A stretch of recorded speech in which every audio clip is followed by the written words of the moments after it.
이제 오늘 하나님 말씀을 봉독하기 자리에서 일어나시겠습니다. 다시 히브리서 말씀을 보겠습니다. 히브리서 12장 14절부터 17절까지 말씀을 봉독하겠습니다. 신약성경 368페이지 쪽에 있습니다. 참고하시길 바랍니다. 제가 말씀을 봉독하겠습니다. 아멘으로 화답하시고 자리에 앉기를 바랍니다. 모든 사람과 더불어 화평함과 거룩함을 따르라. 이것이 없이는 아무도 주를 보지 못하리라.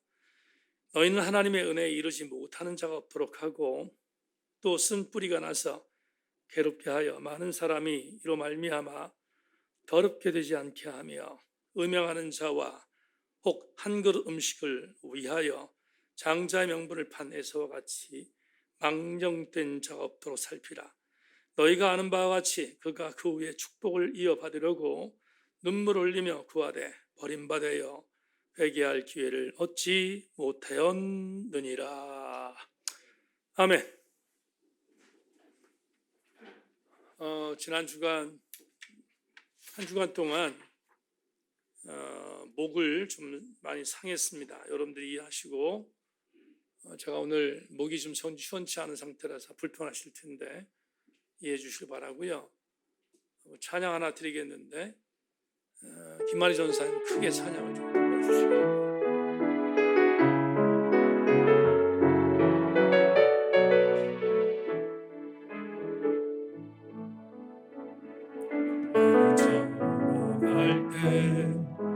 힘들에서 걸을 때 그때가 하나님일 때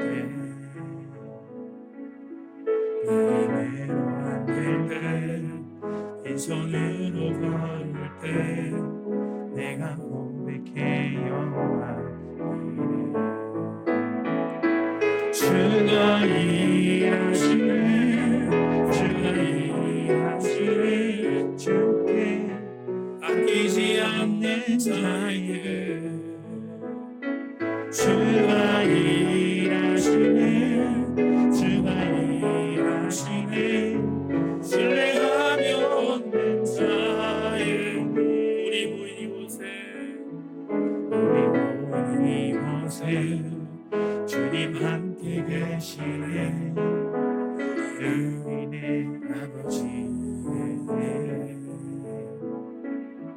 작은 떡방울고기 내 모든 걸 드릴 때 모두 고백해 여호와 주가 일하시네 주가 일하시네 주께 아끼지 않는 자에게 주가 일하시네 주가 일하시네 신뢰하며 얻는 자의 주가 일하시네 주가 일하시네 주가 일하시네 주께 아끼지 않는 자에게 주가 일하시네 주가 일하시네 신뢰하며 얻는 자에게 주가 일하시네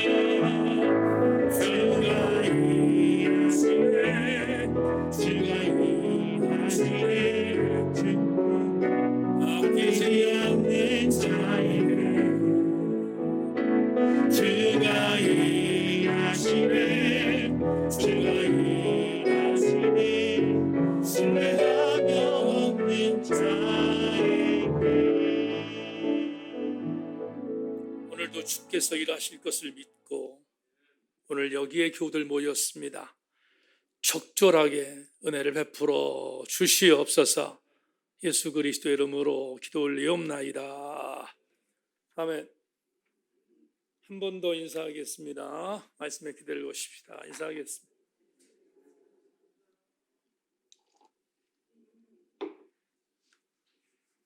오늘 대강절 첫 번째 주일 대강절 살아내기라는 이런 제목을 갖고 말씀의 은혜를 나누겠습니다. 기도원에서 설교를 준비해서 올라왔는데 오늘은 원고가 좀 길어서 전체를 다 할 수 없을 것 같습니다.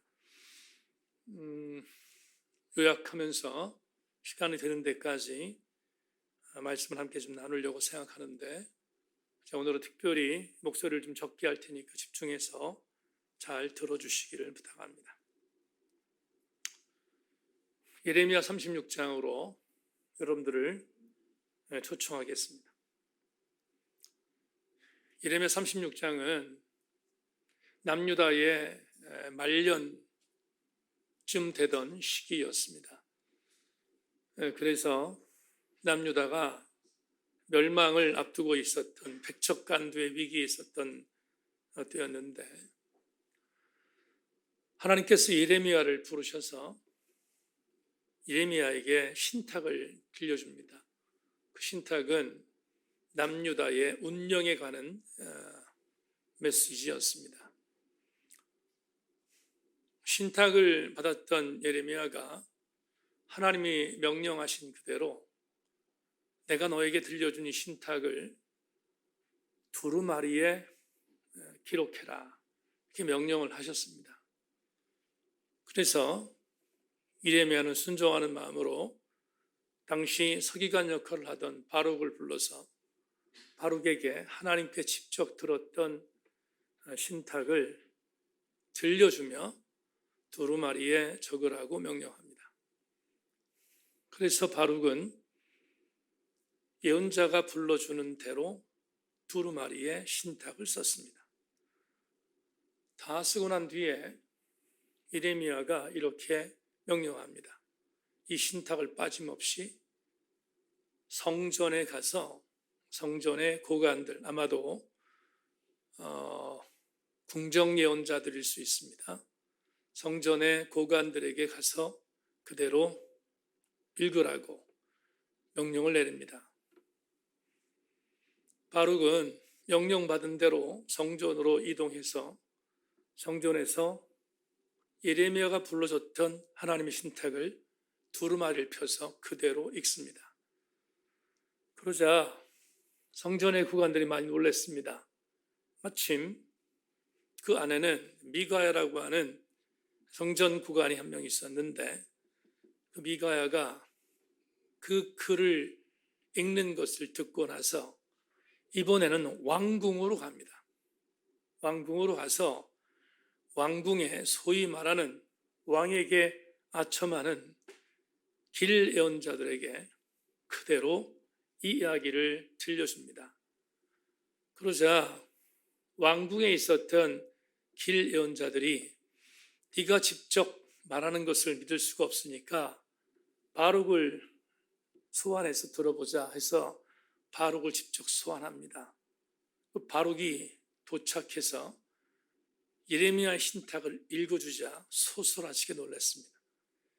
왜냐하면 그 예언의 소리는 흉예언이었기 때문입니다. 너무 놀랐던 궁정 예언자들이었지만 궁정 예언자들이 이렇게 당부합니다. 이걸 그대로 왕에게 전하면 너희들이 죽으니까 바룩하고 예레미야는 피신해 있어라 라고 당부하고 그리고 다시 왕에게 나가서 왕궁 예언자들이 이렇게 얘기합니다. 바룩의 신탁에 대한 이야기를 하자 여호야킴이 당장 그 예언이 무슨 예언인지를 들어야겠다 생각하고 두루마리를 읽게 합니다. 두루마리를 읽었는데 여호야킴이 화가 났습니다. 왜 화가 났냐면 좀 이따 말씀드리겠지만 본인뿐만 아니라 다윗의 계통에 있었던 남유다가 멸망한다는 사실이 신탁 속에 들어있었기 때문입니다. 그러자 화가 났던 여호야킴이 더 이상 참지 못하고 성경에 소도라고 되어 있는데 작은 소자에 칼도자를 씁니다. 작은 칼을 갖고 그 칼을 가지고 두루마리를 찢기 시작합니다. 베어버렸습니다. 그것도 정이 안 풀려서 베어버린 두루마리를 당시가 겨울이 막 시작되던 때였는데 성전을 따뜻하게 만들 화롯불에 집어넣고 태워버리는 장면이 예레미야 36장에 있습니다. 그렇다면 여호야김이 왜 이렇게 분노했을까? 이유가 뭘까? 예레미야 36장 30절 31절에 그 답이 있습니다. 그러므로 여호와께서 유다의 왕 여호야김에게 대하여 이와 같이 말씀하시니라. 그에게 다윗의 왕이 앉을 자가 없게 될 것이요 그의 시체는 버림을 당하여 낮에는 더위 밤에는 추위를 당하게 되리라. 또 내가 그와 그의 자손과 신하들을 그들의 죄악으로 말미암아 벌할 것이라. 내가 일찍이 그들과 예루살렘 주민과 유다 사람에게 그 모든 재난을 내리라 선포하였으나 그들이 듣지 아니하였느니라. 지금 여호야김에게 선포된 신탁은 남유다의 멸망이라는 재앙이었습니다. 그런데 그 재앙의 원인이 나옵니다. 그 재앙의 원인은 여호와의 말을 선포했음에도 불구하고 듣지 않았다, 이렇게 말합니다. 다시 말합니다. 남유다의 멸망 원인은 여호와의 말씀을 거절한 것입니다. 그것이 이유였습니다. 이 대목을 제가 가끔 소개한 한희철 목사가 예레미야와 함께 울다라는 책에서 이렇게 분석했는데 여러분 정말로 새겨야 할 내용입니다. 말씀을 들으며 찢어야 했던 것은 여호야김의 옷과 마음이었다. 하지만 여호야김은 주님의 말씀을 분명히 기록하기 위해 사용했던 칼로 말씀을 난도질하며 찢었다. 정작 말씀을 들으며 불태할 것은 말씀 듣는 이의 죄악이었다. 그런데도 여호야김은 말씀을 불태웠다. 오늘부터 대강절이 시작이 됩니다. 기독교의 절기 중에서 대강절은 굉장히 의미 있는 절기입니다. 아기 예수 그리스도의 탄생을 준비하는 절기라고도 말하지만 대강절의 중요한 의미는 대강절을 헛되이 보내는 자는 아기 예수 그리스도를 맞이할 수 없다는 것을 가르쳐주는 절기이기 때문입니다. 아기 예수 그리스도를 어떻게 맞이할 것인가? 오늘 여호야김의 이 성경적 내용을 통해서 그림자를 봅니다. 아기 예수 그리스도를 맞이하는 대강절 4주 동안 말씀에 천착하기를 소망합니다. 절대로 말씀을 거절하는 일이 없어야 합니다. 저는 히브리서 강해를 오늘 쉬운 3번째인데 히브리서 강해의 마지막 부분에 와 있는 이 텍스트를 대강절의 텍스트로 진행할 것입니다. 이유는 이제부터 말씀을 드리겠지만 아주 공교롭게 오늘부터 보는 본문의 말씀부터 마지막 13장 전체가 대강절에 그리스도인들이 감당해야 할 신앙적 행동 강령으로 조금도 손색이 없기 때문입니다. 오늘 그 첫 번째 시간을 가지려고 하는데 적어도 이번 대강절 기간 동안 우리는 그리스도인으로 어떻게 살아내야 할 것인가? 첫 번째 시간을 가져볼까 합니다. 첫째, 평화를 만들어내는 삶을 살아야 합니다. 평화를 만들어내라. 오늘 14절 시작하는 첫 번째 단어가 모든 사람과 더불어 화평함을 추구하라 되어 있습니다.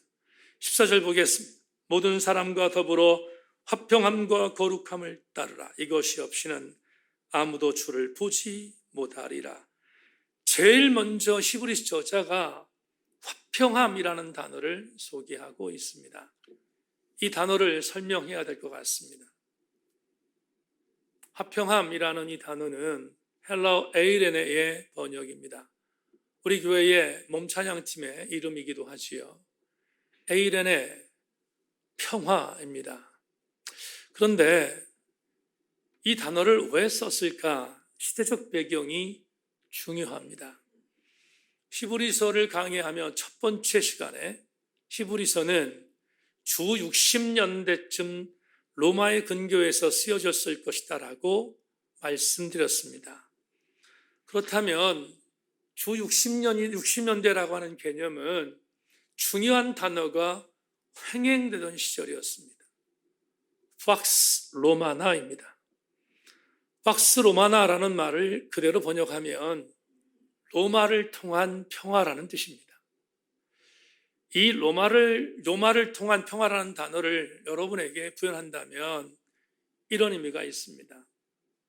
역사학자들은 주전 27년부터 주 180년, 그러니까 약 2세기 동안 로마가 통치하는 로마의 전 영역에 전쟁이 사라졌음을 선포합니다. 이유는 간단합니다. 로마가 주는 평화 때문이라고 말합니다. 그런데 이 평화는 완전 가짜입니다. 왜 가짜인가 하면 팍스 로마나, 로마를 통한 평화라는 의미는 로마라고 하는 제국이 자기를 반대하는 자들을 칼로 다스렸습니다. 정적들을 제거했습니다. 특별히 옥타비아누스라고 하는 왕이 모든 자기의 정적들을 다 죽이고 로마의 황제가 된 이후 자기를 아우구스티누스라고 하는 황제의 칭호를 갖게 만들었고 모든 정적들을 다 죽였습니다. 그러니 저항하는 사람이 있을 수 없습니다. 이건 로마의 정부뿐만 아니라 로마가 통치하던 일체의 모든 영역에 있는 속국들도 마찬가지였습니다. 반대하면 죽였습니다. 짓밟았습니다. 그리고 여러분 아시는 것처럼 가장 잔인한 처형 방법인 십자가의 처형들을 통하여 수많은 사람들을 죽였습니다. 그러니 반대하는 자가 있을 수 없습니다. 약 2세기 동안 로마의 폭력에 의해서 전쟁이 사라졌습니다. 이것을 팍스 로마나라고 말하는데 학자들은 말합니다. 상징으로 팍스 로마나는 로마를 통한 평화가 아니라 가짜 평화라고 정의합니다. 맞습니다. 가짜 평화. 오늘 히브리서 저자는 수신자들에게 에이렌의 모든 사람들과 더불어 화평함을 추구하라 라고 말한 이 대목을 쓴 이유가 있습니다. 수신자들은 팍스 로마나에 익숙해져 있습니다. 가짜 평화로 인하여 평화가 이것이었구나 생각할 수 있는 착각이 있었습니다. 저자는 뒤집습니다. 이건 평화가 아니라는 거예요. 진짜 평화를 추구하라는 것입니다.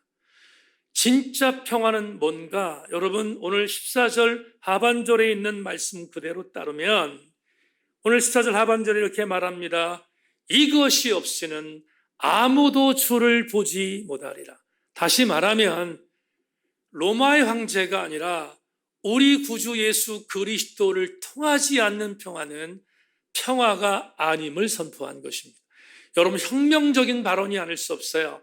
황제가 주는 것이 평화가 아니라 우리 주 예수 그리스도께 주시는 것이 진짜 평화다라고 선포한 것이 바로 오늘 본문에 나오는 에이레네입니다.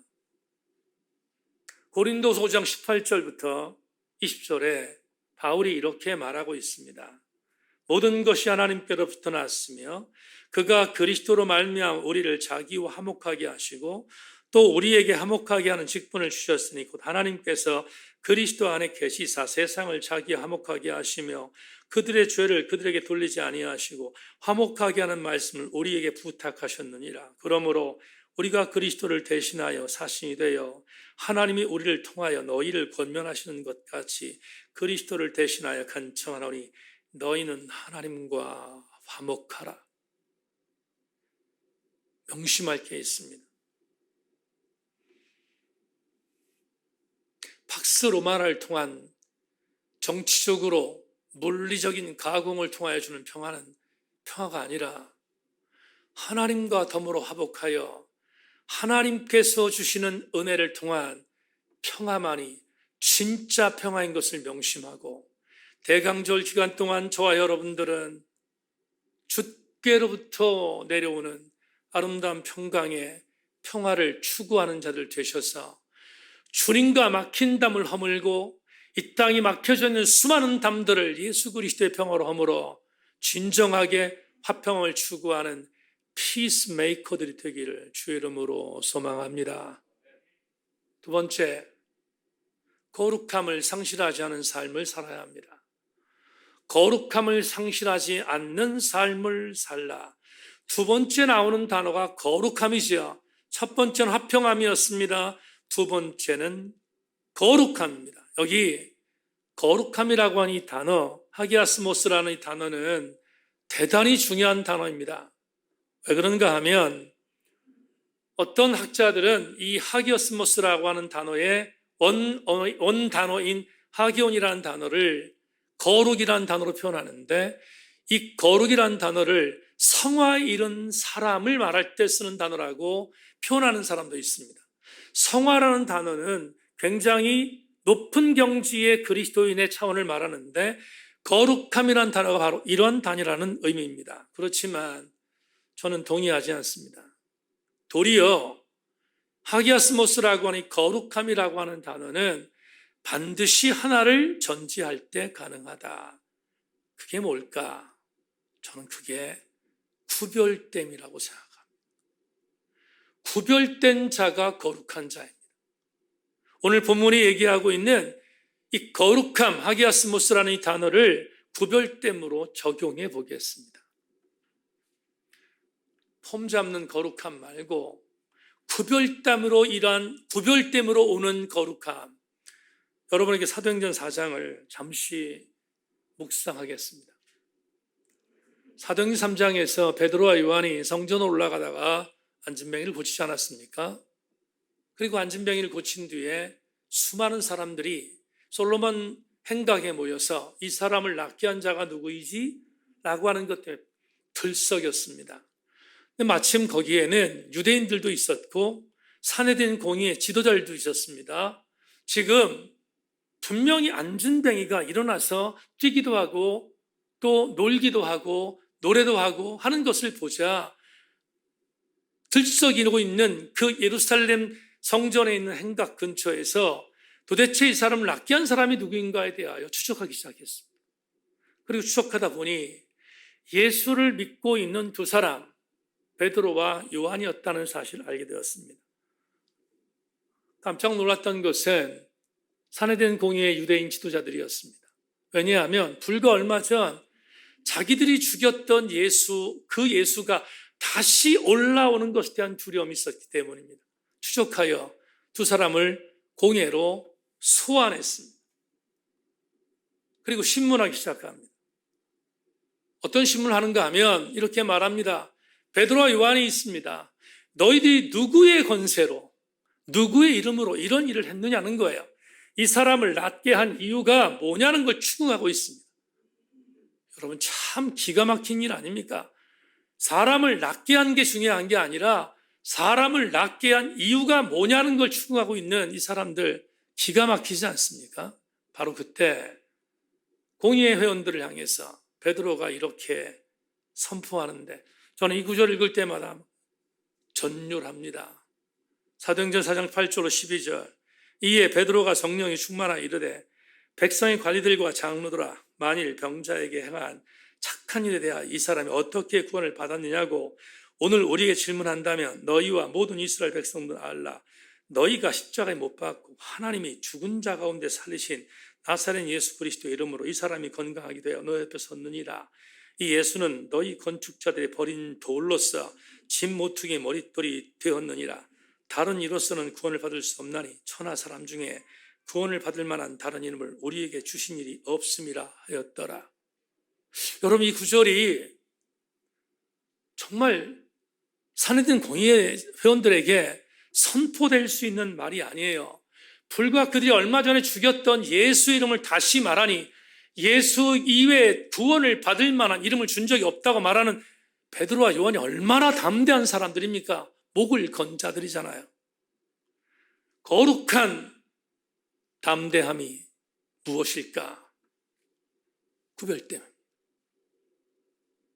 세속적 권위에 절대로 주눅들지 않아요. 세속적인 선포에 무릎 꿇지 않아요. 구별됨입니다. 이런 구별됨을 통하여 담대히 선포하자 산헤드린 공의회 회원들도 할 말이 없었습니다. 그들이 독백했던 한 말은 저를 감동으로 이끕니다. 사도행전 4장 14절에 이렇게 말합니다. 또 병 나은 사람이 그들과 함께 서 있는 것을 보고 비난할 말이 없었다. 산헤드린 공의회 사람들이 베드로와 요한을 향하여 뭔가를 책잡고 싶었는데 그럴 수 없었다는 거예요. 그러자 엄포를 주며 방면합니다. 엄포를 주며 방면합니다. 그러면서 한마디 말합니다. 예수의 이름을 말하지 말라고. 예수의 이름을 말하지 말라고 타협을 요청합니다. 방면되던 베드로와 요한이 마지막으로 선포한 사도행전 19장 20절에 이렇게 기록되어 있습니다. 베드로와 요한이 대답하여 이르되 하나님 앞에서 너희의 말을 듣는 것이 하나님 말씀을 듣는 것보다 옳은가 판단하라. 우리는 보고 들은 것을 말하지 아니할 수 없느니라. 거룩함이 보입니다. 폼 잡는 거룩함이 아니라 구별됨 속에서 오는 범접할 수 없는 거룩함. 여러분, 기도해 주셔서 저는 한 주간 사랑의 교회 안성수영관에서 머물렀습니다. 안성수영관에 가면 항상 들리는 곳이 옥하는 목사님의 묘소입니다. 이번에도 산책하며 들렸습니다. 목사님 묘소에 가면 비석 2개가 있는데 하나는 사랑의 교회 성도들이 신실한 제자가 되겠다는 비석이고 또 하나는 말 그대로 옥하는 목사님의 삶의 뒤안길을 한 문장으로 만들어 놓은 비석입니다. 한 문장으로 만들어 놓은 비석에 이렇게 쓰여 있습니다. 예수 그리스도의 신실한 제자 음보 옥하는 목사 여기에 잠들다. 갈 때마다 느끼는 거지만 그 앞에 서면 왠지 모르는 강력한 기름 부음이 느껴져요. 숙소로 돌아와서 옥하는 목사님이 목사들에게 남겼던 유고집의 글들을 다시 한번 들춰봤습니다.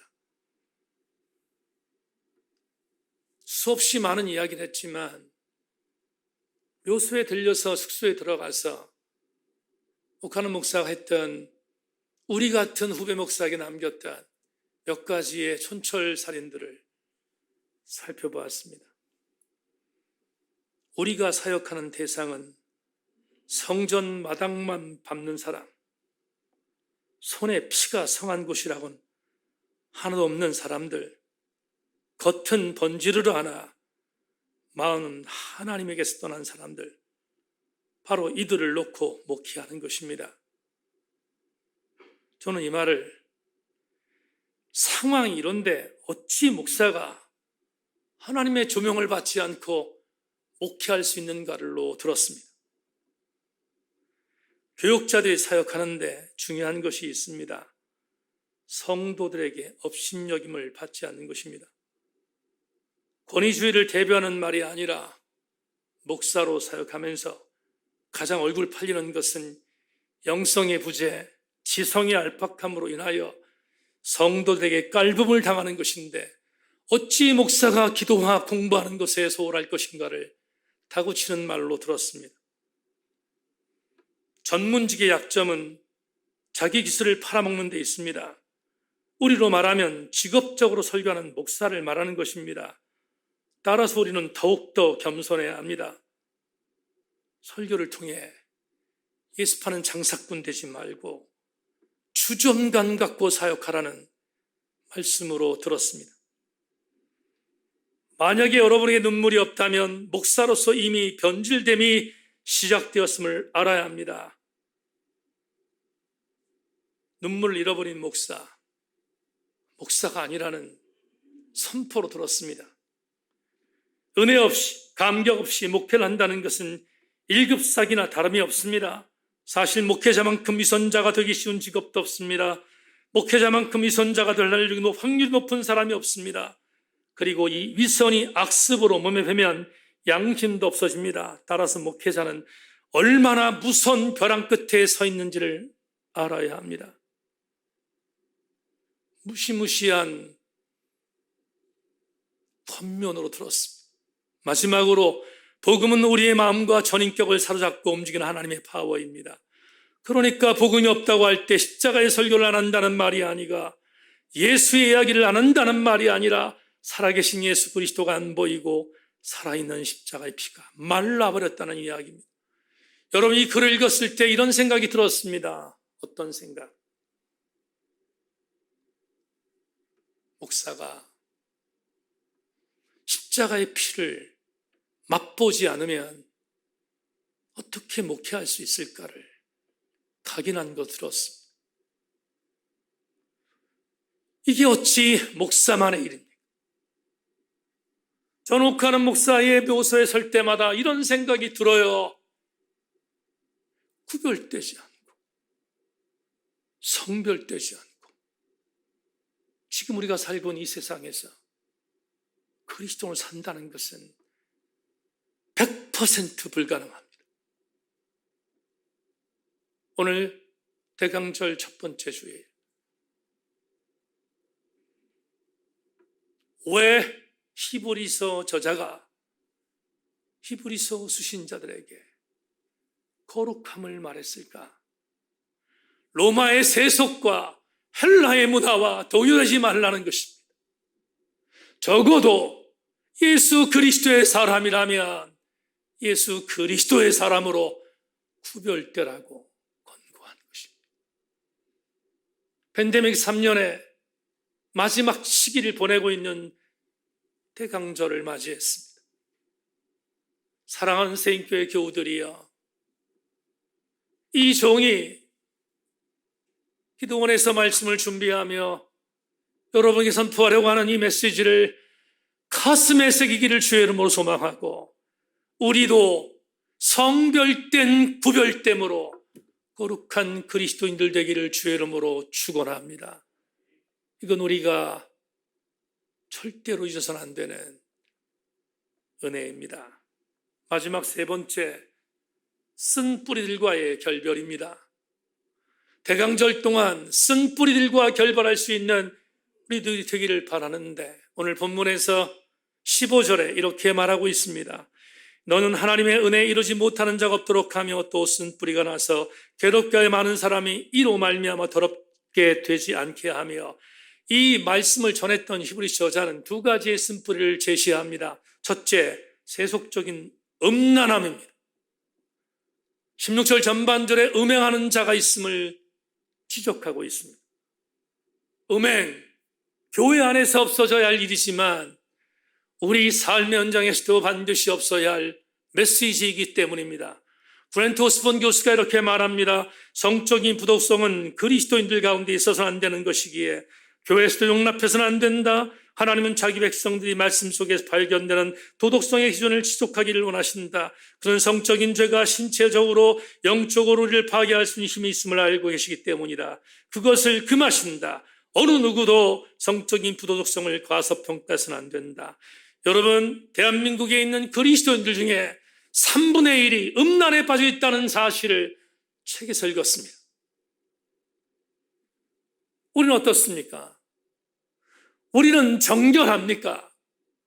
대강절을 보내는 첫 번째 주일, 일체의 성적인 부족함에서 벗어나기를 주의 이름으로 소망하며 우리 모든 성도들마다 정결함으로 부장할 수 있기를 주님의 이름으로 축원합니다. 두 번째 쓴뿌리는 망령됨입니다.